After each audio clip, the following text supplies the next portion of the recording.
నమస్తే. ప్రస్తుతం మనతో పాటు సీనియర్ జర్నలిస్ట్ దాము బాలాజీ ఉన్నారు. ఆయనతో మాట్లాడదాం. నమస్తే సార్. నమస్తే. సార్, అనంతపూర్ జైలర్ పరారీలో ఉన్నారు అని చెప్పేసి ఒక వార్త అయితే వస్తుంది. అసలు ఎందుకు ఆయన పరారీలో ఉండాల్సి వచ్చింది సార్? మామూలుగా మనకి ఖైదీ పరారి, జైలు నుంచి ఖైదీ పరారి అనేది వినిపిస్తుంటది. కానీ జైలు నుంచి జైలర్ పరారి అనేది ఫస్ట్ టైం నేను వింటున్నాను. అంటే ఒక జైలరే పరారీలో ఉన్నాడు అంటే అది విచిత్రమైంది. ఇతను ఎవరు, ఏంటి, ఎందుకు పరారీలో ఉన్నాడు, ఇతను ఏం చేశాడు అనే విషయాలు మనం మాట్లాడుకుందాం. ఇతని పేరు సిహెచ్విఎన్ సుబ్బారెడ్డి. ఇతను అనంతపూర్లో ఓపెన్ ఎయిర్ జైలు అంటారు. అంటే ఇక్కడ కూడా మనకి చర్లపల్లిలో కూడా ఓపెన్ ఎయిర్ జైలు ఉంది. ఓపెన్ ఎయిర్ జైల్స్లో ప్రధానమైనది ఏంటంటే వాళ్ళు ఎంతసేపటికి 4 గోడల మధ్యకి కాకుండా ఓపెన్గా జైళ్ళల్లో ఉండి అక్కడ వ్యవసాయం కావచ్చు, పండ్ల తోటలు ఇలాంటివి చేయిస్తూ ఉంటారు. మామూలుగా జైళ్ళల్లో కూడా ఒక ప్రొడక్షన్ జరుగుతుంటుంది. ఫర్ ఎగ్జాంపుల్ తెలంగాణ జైల్లో టోటల్ బడ్జెట్ 100 crores అయితే ఆదాయం పర్ ఇయర్ ఇప్పటికి 30 నుంచి 40 కోట్ల వరకు ఉందన్నమాట. అంటే ఖైదీల ద్వారా ప్రొడ్యూస్ అయ్యే వస్తువులు, సేవలు అమ్మి ఆదాయం పొందుతుంది. కేసీఆర్ పీరియడ్లో ఉన్నప్పుడు ఏంటంటే ఇది కొంత 5-10 ఏళ్లలో సెల్ఫ్ సస్టైన్డ్గా ఈ 100 కోట్ల బడ్జెట్ కూడా మీరే సంపాదించుకొని మీరే పోషించుకోవాలి మిమ్మల్ని అన్న ఒక టార్గెట్ పెట్టారు. దీనివల్ల ఖైదీలు రకరకాల వస్తువులు, సోపులు ఇట్లాంటివి ప్రొడ్యూస్ చేయడం, తర్వాత కార్పెంటరీ ఇలాంటివి చిన్న చిన్న వస్తువులు, దాని తర్వాత జైళ్ళు పక్కనే పెట్రోల్ బంకులు పెట్టి పెట్రోల్ బంకులో ఖైదీలని పనిచేయించడం, ఇలాగా రకరకాల షాపులు కూడా పెడుతున్నారు. షాపులు కూడా వీళ్ళ వస్తువులు అమ్ముతారు. ఇలాగా అంటే ఖైదీల్ని ప్రొడక్టివ్గా ఎలా వాడుకోవాలి, వాళ్ళకి ఏం 24 hours పనే ఉండదు కాబట్టి వాళ్ళని కూడా ప్రొడక్టివ్గా వాడుకోవడం అనేది ఇంపార్టెంట్. అట్లాగే వాళ్ళు రేపు బయటికి వెళ్ళినప్పుడు వాళ్ళకి స్కిల్ సెట్ తయారు కావాలి. అంటే వాళ్ళు పోయి మళ్ళీ సమాజంలో మెర్జ్ అవ్వాలి కదా. సమాజంలో మెర్జ్ అవ్వాలంటే వీళ్ళు మళ్ళీ బర్డెన్ కాకుండా ఇక్కడ వాళ్ళకి బయటికి వెళ్ళినా కూడా వాళ్ళ లైవ్లీహుడ్ వాళ్ళు చూసుకునే విధంగా స్కిల్స్ కూడా వాడికి స్కిల్ ట్రైనింగ్ కూడా వాళ్ళకి జైళ్ళల్లో ఇస్తే బయటికి వెళ్ళినాక వాళ్ళు ఈజీగా సమాజంలో ఇమ్మర్స్ అయిపోతారు అనేది కూడా ఉంది. అందుకని ఎడ్యుకేషన్ దగ్గర నుంచి నేర్పిస్తున్నారు వాళ్ళకి. అక్షరాస్యత దగ్గర నుంచి ఎంఏలు, పిహెచ్డీలు. నాకు తెలిసిన ఒక ఖైదీ 3 MAలు చేశారు జైల్లో, ఇంక్లూడింగ్ సైకాలజీ. సో అంటే ఓపెన్ యూనివర్సిటీ ద్వారా వాళ్ళకి జైల్లోనే క్లాసులు పెట్టి ఇవన్నీ చేస్తున్నారు. సో అలాంటి స్కిల్ సెట్ ఉంటుందన్నమాట ఖైదీలకి. సో ఇక్కడ ఏమైందంటే ఈ సుబ్బారెడ్డి అనే జైలరు ఒక అమ్మాయి అంటే వివాహిత ఒక హౌస్ వైఫ్ని వేధిస్తున్నాడు అనేది ప్రధానంగా ఆరోపణ. ఈ సుబ్బారెడ్డి ఎవరు అంటే ఇతను కాకినాడ దగ్గర కొత్తపల్లి ఇతంది నేటివ్. 2010లో డిప్యూటీ జైలర్గా పోస్ట్లో జాయిన్ అయ్యాడు. 2019లో జైలర్గా ప్రమోషన్ వచ్చింది. 2019 నుంచి 2021 వరకు వైజాగ్ జైల్లో ఇతను జైలర్గా పనిచేశాడు. ఆ టైంలో ఇతనికి ఒక ఆవిడ పరిచయం అయింది. పరిచయం అయినాక ఆమెతో అప్పుడప్పుడు చాట్ చేయడం అది చేస్తున్నాడు. ముఖ్యంగా ఫేస్బుక్ ద్వారా. ఫేస్బుక్లో అనేక సార్లు ఆమెకు రిక్వెస్ట్లు పంపిస్తే ఆమె రిజెక్ట్ చేస్తుంది. ఆమెకి ఇంట్రెస్ట్ లేదు ఇతనితో స్నేహం. ఇతను వన్ వే అన్నమాట వ్యవహారం. సో ఇతను ఫోర్స్గా ఆమెతో చాట్ చేయడానికి ట్రై చేయడం అవన్నీ చేస్తున్నాడు. అక్కడి నుంచి ఏం చేశాడంటే, నీ అకౌంట్ నెంబర్ నీకు డబ్బులు వేస్తాను, నేను చెప్పినట్టు నువ్వు చెయ్యి, నువ్వు న్యూడ్ కాల్స్ చెయ్యి, నువ్వు బాత్రూంలోకి వెళ్ళి ఫోన్ తీసుకొని బాత్రూంలోకి వెళ్ళు, అక్కడ న్యూడ్ కాల్స్ చెయ్యి, నాకు అక్కడ నుంచి వీడియో కాల్స్ చెయ్యి, నీ అకౌంట్ నెంబర్ ఇస్తే నేను నీకు ఒక్కొక్కసారికి 10,000, 20,000, 30,000 అలాగే వేస్తాను, న్యూడ్ కాల్ చేసి మాట్లాడు.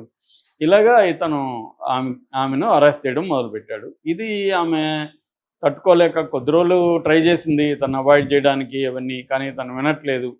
దాంతో ఆమె వాళ్ళ ఇంట్లో వాళ్ళకి చెప్పింది, ఇలాగ నన్ను అరెస్ట్ చేస్తాను. వాళ్ళ హస్బెండ్కి వాళ్ళ ఇంట్లో వాళ్ళకి చెప్తే వాళ్ళు కమిషనర్ని కలిశారు. శంకబ్రత బాగ్చి కమిషనరు. ఆయన అసలు ఈ కంప్లైంట్ ఇది విని షాక్ అయ్యాడంట. ఆయన నిన్న ప్రెస్ మీట్లో మాట్లాడుతున్నాను, నేను షాక్ అయ్యాను, అసలు ఒక జైలర్ స్థాయి వ్యక్తి ఇలాగా ఒక ఆవిడ్ని న్యూడ్ కాల్స్ చేయని బెదిరించేది నేను ఎప్పుడు వినలేదు అని ఆయన కూడా షాక్ అయ్యాడు. దాంతో ఆయన అక్కడ సైబర్ క్రైమ్ వాళ్ళకి చెప్పాడు. Cyber crime CI Bhavani Prasad దీని మీద అసలు ఈమె చెప్పిన ఆరోపణ నిజమా కాదా, ఏమేమన్నా అబద్ధాలు చెప్తుందా అనేది పరిశీలించమన్నారు. ఈయన నెంబర్లు తీసుకొని మొత్తంగా ట్రేస్ చేశారు. ఇది ఖచ్చితంగా అతనే చేశాడు అనేది చేశాడు. దాంతో ఎఫ్ఐఆర్ చేశారు. ఎఫ్ఐఆర్ చేసి అతన్ని కాంటాక్ట్ చేయడం మొదలుపెట్టేసరికి అతనికి అర్థమైపోయింది వీళ్ళు నన్ను అరెస్ట్ చేస్తారని.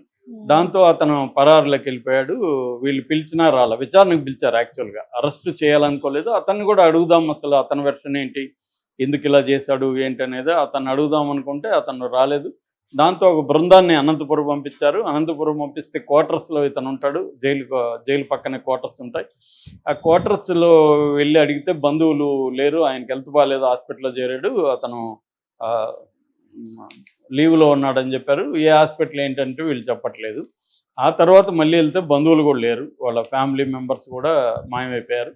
దాంతో వీళ్ళు ఇక్కడ Anantapuram range IG, jail IG and DIG, state DIG వీళ్ళకి అందరికీ ఇంటిమేట్ చేశారు. ఇతను ఏం చేస్తున్నాడు అంటే ఎక్కడో ఎస్కేప్ అయిపోయాడు. కొంతమంది చెప్పేది ఎక్కడికో వెళ్ళి ఉన్నాడు, జైల్లోనే ఉంటాడు ఒక సెల్లో, అన్ని మంచాలు గించాలు వేసుకొని అక్కడే ఉంటాడు. ఎందుకంటే అతను జైలు అధికారులే అతన్ని ప్రొటెక్ట్ చేస్తుంటారు అనేది కూడా ఒక వార్త. ఎందుకంటే వేరే దగ్గర ఉంటే ఫైండ్ అవుట్ చేస్తారు కదా, సో ఫోన్ ద్వారా. జైల్లో ఉంటే ఫైండ్ అవుట్ చేయలేరు, ఎందుకంటే సెల్ ఫోన్ వేరే వాళ్ళది వాడచ్చు అతను, కాబట్టి అక్కడ ఫైండ్ అవుట్ చేయలేరు అనేది ఒక వాదన అనమాట. లేకపోతే పోలీసులు పట్టుకోలేకపోవడం ఏంటి ఇతన్ని. ఏదేమైనా ఇతను ఏం చేశాడంటే మొన్న 9వ తేదీ ముందస్తు బెయిల్ కూడా తెచ్చుకున్నాడు తెలివిగా. ఎందుకంటే ఇది మరీ అంత నాన్ బెయిలబుల్ కేసు కాదు, మామూలుగా ఒక అమ్మాయిని వేధిస్తున్నాడు కాబట్టి ముందస్తు బెయిల్ కూడా వచ్చేసింది. కానీ శంకబ్రత బాగ్చి మాత్రం మేము వదిలిపెట్టం, అతన్ని ఖచ్చితంగా అతన్ని పట్టుకుంటాము, విచారిస్తాము, ముందస్తు బెయిల్ వచ్చినా కూడా మేము వదిలిపెట్టము, ఈ స్థాయి ఇట్లాంటి అరెస్ట్ చేసే వాళ్ళని మేము వదిలిపెట్టడం అని చెప్తున్నాడు. అంటే ఇక్కడ బేసిక్గా ఏంటంటే ఈ జైలరు అంటే చాలామంది ఏమైందంటే ఈ మధ్యకాలంలో న్యూడ్ కాల్స్లో మాట్లాడడం అనేది వెరీ కామన్ అయిపోయింది. నిజానికి చాలామంది లేడీసే మనకి ఆఫర్లు ఇస్తూ ఉంటారు, నాకు కూడా వచ్చాయి, are you ready for call, వాళ్ళని ఇమీడియట్గా బ్లాక్ చేయకపోతే మనకి డేంజరు. ఎందుకంటే వాళ్ళు సడన్గా వాళ్ళు అవతల కెమెరా ఆన్ చేసేస్తారు. కెమెరా ఆన్ చేస్తే మనం ఏదైనా పొరపాటున అది ఒక్కోసారి నొక్కుంటాం అనుకోండి, మనం కనపడేస్తాము, మంది రికార్డ్ అయిపోతుంది. రికార్డ్ అయినాక ఈ 2 కామన్ పెడతారు, లేదా మన వీడియోల్లో మన బట్టలు కూడా ఇప్పేయచ్చు వాళ్ళు, ఇవాళ ఉన్న డీప్ ఫేక్ టెక్నాలజీ. సో ఈ 2 బయట పెడతామని మనల్ని డబ్బులు అడుగుతారు. ఒక్కొక్కసారి ఏమవుతుంది, మన దాంట్లోకి వాళ్ళు సాఫ్ట్వేర్ ఇన్స్టాల్ కూడా చేయొచ్చు, చేసేసి మన కాంటాక్ట్స్ అన్నీ లాగేసుకొని మన కాంటాక్ట్స్ అందరికి కూడా ఈ వీడియో పెట్టారనుకోండి, బతుకు బస్ స్టాండ్ అవుతుంది. కాబట్టి డబ్బులు ఇవ్వడం మొదలు, ఇది చాలా పెద్ద ఎత్తున జరుగుతుంది. ఇది నిజానికి అక్కడ గోల్డెన్ ట్రయాంగిల్ అని ఒకటి ఉంది, మన థాయిలాండ్, వియత్నాము, లావోస్, అక్కడ పెద్ద ఎత్తున మన వాళ్ళని తీసుకెళ్ళిపోయి ఇండియన్స్ని అక్కడి నుంచి చేయిస్తున్నారు ఇవన్నీ కూడా, అమ్మాయిల దగ్గర ఇవన్నీ. ఇక్కడ కూడా బీహారు ఇటు ఏరియాల నుంచి, ఉత్తరప్రదేశ్, బీహారు, ఆఫ్ఘనిస్తాను, ఇలాగా ఇది ఇంటర్నేషనల్ మాఫియా వ్యవహారం. సో ఇక్కడ కూడా లోకల్ హిందీ అమ్మాయిలు వీళ్ళందరూ చాలామందికి ఇదే పని ఉన్నారు, ఎందుకంటే ఈజీ కదా. అలాగా ఆ మధ్య ఇక్కడ ఎమ్మెల్యేకి కూడా వచ్చింది అలాంటిది. సో ఇవి జరుగుతున్నాయి అన్నమాట. ఇది ఒక వైపు అయితే, రెండో వైపు ఏంటంటే అమ్మాయిల్ని వేధించడం, అమ్మాయిలతో న్యూడ్ కాల్స్ మాట్లాడించడం. ఇదేంటంటే ఒక రకమైన అంటే టెక్నాలజీని ఒక పెర్వర్టెడ్గా వాడుకోవడానికి ఇది స్టార్ట్ అయింది. మామూలుగా ఇద్దరి మధ్య ఓకే, వాళ్ళిద్దరు న్యూడ్ కాల్స్ చేసుకుంటే ఒక వేరే వ్యవహారం, కానీ ఇదేంటంటే ఫోర్స్ చేసి చేయడం. మరి తనకి అందులో ఏమి ఆనందం ఉందో తెలియదు, కానీ తను ప్రెజర్ చేయడం ద్వారా, అంటే కామన్ సెన్స్ లేదా అతనికి అనేది డౌట్ వస్తుంది మనకి. ఒక జైలర్ స్థాయి అంటే అతనికి ఎడ్యుకేషన్ ఉంటుంది, కామన్ సెన్స్ ఉంటుంది ఖచ్చితంగా, అనేక మంది క్రిమినల్స్ని అతను డీల్ చేసి ఉంటాడు. సో అతనికి నేరము, చట్టము, శిక్ష వీటన్నిటి మీద ఒక అండర్స్టాండింగ్ మనకంటే బెటర్గా ఉంటుంది కదా. మరి అట్లాంటి వ్యక్తి రేపు పొద్దున ఈ అమ్మాయి పోలీస్ కంప్లైంట్ ఇస్తే మనం అనవసరంగా బదనాం అవుతాం కదా. చిన్న దీనికి ప్రలోభపడి ఎందుకు చేయాలి? ఇప్పుడు న్యూడ్ నీకు ఎక్కడ చూసినా పోర్నల్లో న్యూడ్లు ఉంటాయి అంతకంటే బెటర్గా. అట్లాంటిది దీనివల్ల ఏం జరుగుతుంది? సో మరి అతను ఒక్కోసారి ఏమవుతుందంటే మన డిజైర్ మనల్ని బ్లైండ్గా మార్చేస్తుంది, మన లాజిక్ని అది మింగేస్తుంది, ఎమోషన్ లాజిక్ని తినేస్తుంది, లాజిక్ పనిచేయదు ఎమోషన్ ఉన్నప్పుడు. అందుకని అదే మన హిచ్కాక్ స్టేట్మెంట్ ఉంది, when logic enters drama dies అని.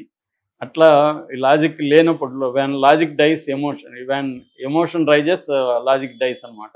అలాగే ఏమన్నా జరిగి ఉండొచ్చు అనేది అనిపిస్తుంది. లేకపోతే ఇతను నేను జైలర్ కదా, నేను మేనేజ్ చేసుకుంటాను, ఈ అమ్మాయి ఏదన్నా అంటే అన్నయ్య అనుకున్నాడా ఎందుకంటే ఇవాళ చాలా జాగ్రత్తగా ఉండాల్సిన అవసరం ఉంది పబ్లిక్ లో మనం. ఎందుకంటే ప్రైవసీ అనేది లేదు ఇవాళ. మనం ఏం చేస్తున్నా పబ్లిక్లో చేస్తున్నట్టే మనల్ని మనం భావించుకోవాలి. అంతేగాని నేను ప్రైవేట్గా చేస్తున్నా నన్ను ఎవరు చూడలేదు అనుకునేది మూర్ఖత్వం.